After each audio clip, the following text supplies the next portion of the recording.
Salut Christine, ça va? Ça te dit de venir boire un petit café? Eh ben écoute, avec grand plaisir.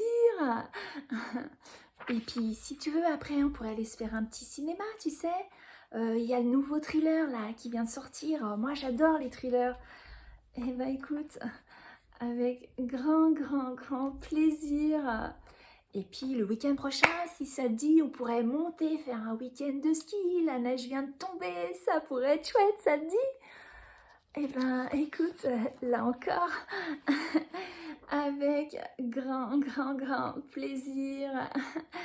Et puis après, si tu veux, pendant ce week-end-là, j'ai oublié de te dire, on pourrait inviter mon pote Ludovic, tu sais, tu l'as déjà vu la dernière fois, il est sympa ce gars, non, tu sais, il a plein de qualités, il est drôle, et puis il parle toujours de lui, c'est sympa, non, qu'il se joigne à nous.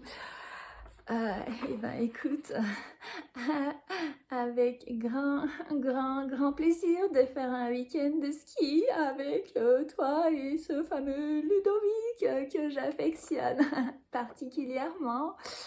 Je sens que toi aussi tu connais ce genre de situation dans laquelle ton cœur te crie ou te murmure « Non, surtout pas » et que tu réponds « Oui, regarde comme je crispe mes mâchoires. » Alors, petit conseil, si tu veux éviter ce genre de frustration, écoute toujours ton cœur, écoute-toi, lui seul sait ce qui est bon pour toi.